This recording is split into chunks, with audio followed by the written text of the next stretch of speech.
Hello, good evening to all of you. It's great to be back in Melbourne, my favorite city in Australia, but don't tell my husband that because he's from Perth. I want to start out just with a quote from one of those favorite classics of ours, Charles Dickens' Tale of Two Cities, that starts with, it was the best of times, it was the worst of times. And in a sense, I think that that opening can describe how many people feel today about the current period that we're living in, despite the huge strides humanity has made since the 19th century when those words were written. But really, there's never been a time where global change has been so accelerated and unpredictable as the time that we're living in now. And as a result, I think citizens around the world no longer trust the capacity of the public sector to respond intelligently and effectively to secure the public good. We've also lost faith in the capacity or even the desire of our publicly listed companies, including financial institutions, to safeguard us from financial catastrophes. And we grow increasingly cynical towards traditional charities that on a continuous basis tug at our heartstrings and empty our pocketbooks with stories of the plight of the poor and the hungry, with little or dubious impact in comparison to the scale of the problem. But in many ways, it is the best of times, and I think we just heard about that. The last few years have seen citizens' movements rise to new heights, shaking the status quo, propelled by the newest technologies that connect us to one another and to the world. This global movement of people is perhaps the most exciting phenomena of our time, and that is where the promise of entrepreneurial approaches to social change comes in. These new approaches are the harbingers of the types of organizational and business models that our compartmentalized world so sorely needs in order to integrate where we make our money and where we do good, and tear down those walls between our personal and professional lives, and really reap the true value that we can all be making to the world. But to live up to that promise, social entrepreneurship needs to mature. The term social entrepreneur, as you probably know, first appeared back in 1970, and Ashoka's founder, Bill Drayton, is said to have coined that term. But it wasn't really until the 90s that social entrepreneurship took the world by storm, elevated to this global stage by the emergence of a growing group of newly founded organizations in the USA and in Europe, including the Schwab Foundation, the Skoll Foundation, Echoing Green, Acumen, the Omidyar Network. Here in Australia, I believe it was the Social Enterprise Network and Social Ventures Australia that were among the very first to emerge, but others obviously soon followed and followed very quickly. And the majority of these organizations focused on supporting and celebrating the achievements of individual social entrepreneurs and telling their captivating stories. That was really important because back then, I can recall when I first heard the term social entrepreneur, I thought it referred to entrepreneurs that like to go to parties. So we didn't know what a social entrepreneur was. And it was really important to have, this is the role model here for a social entrepreneur. And this is what it isn't.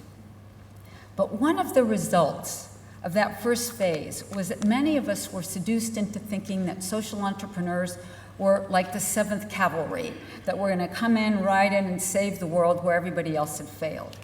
And sometimes when I have to confess, when I come across things I've written between 2002, 2007, which sort of waxes lyrical about the promise of social entrepreneurs to solve the world's pressing problems, I actually really think, what was I smoking back then? Well, by now you're probably all wondering, wait a minute, isn't this woman the director of the Skoll Center for Social Entrepreneurship at Oxford? And wasn't she the first managing director of the Schwab Foundation for social entrepreneurship, so why is she panning the very movement she helped to spearhead? Well, just to set the record straight, like all of you, I am still captivated with these amazing individuals who we call social entrepreneurs.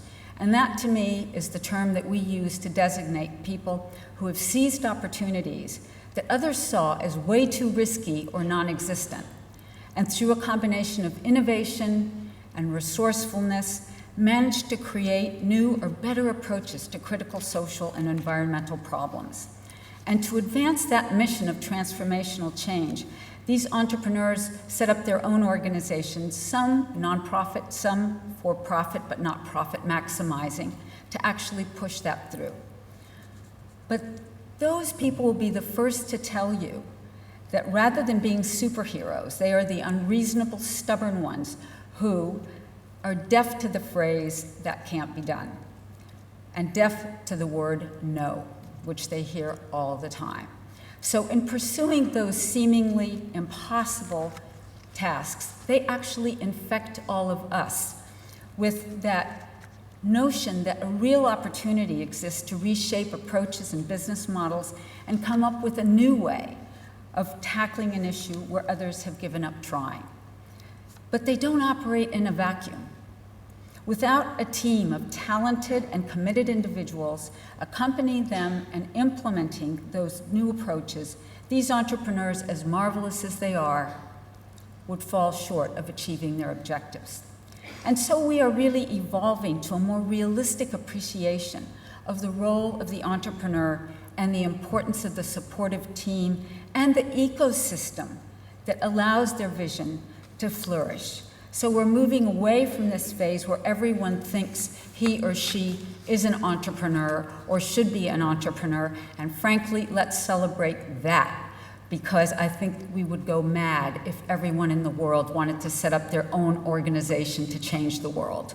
I think we need a lot more people who are ready to support the entrepreneurial ventures that are there. But if there are relatively few entrepreneurs in comparison to the rest of us, and I include myself there, what are we doing here?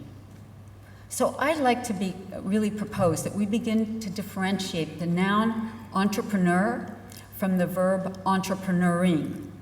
We may not all be entrepreneurs, but we certainly can all be entrepreneuring, wherever we work in an 800-year-old university, such as I at Oxford, or in a publicly listed company, or in a smaller medium enterprise, or in a public sector organization, or happen to be someone preparing for a role in any one of those organizations. We can all be entrepreneuring.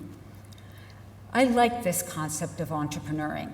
It really was put forward in a 2009 article in the Journal of Academy of Management Studies by Rindova, Berry, and Kitchen.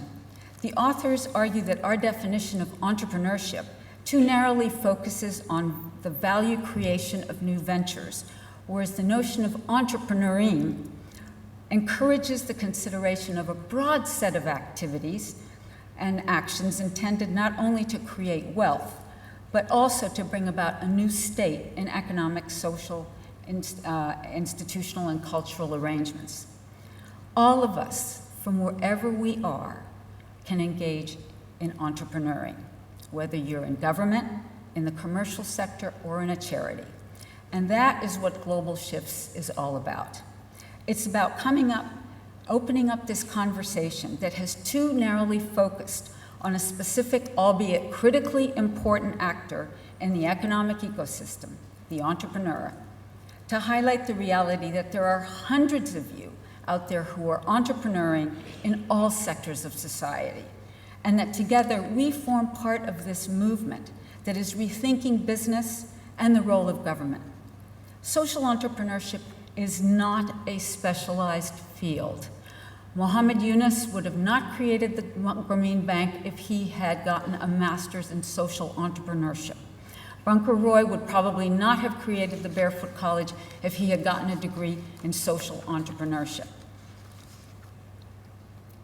We are really not talking about an academic discipline, and I know that there's controversy around that, but when I hear students say, I want to get a master's in social entrepreneurship, I really lose the will to live. So, We're talking about an approach to addressing critical challenges that face really, us in new and unprecedented ways. We're talking about paving the way toward a much larger transformation of capitalism, where the creation of positive social change through markets will be the key to success, rather than the result of a special kind of business. The larger transformation is already happening. That's what's so great. I see every single day in government, in large corporations, they're moving in that direction. I know you all think I'm crazy, but I promise you it's happening. There's no doubt that social entrepreneurs have been a catalytic force in that transformation. But these individuals and their organizations must be embedded in a widening supportive system, or their innovative approaches will fall short of living up to that promise. So let's celebrate the fact that you, me, etc., don't have to be an unreasonable maverick. We can be, but we don't have to be, to actually change the world. We all have the capacity to be entrepreneuring, and it is in living up to that capacity that we will together create more sustainable livelihoods and communities.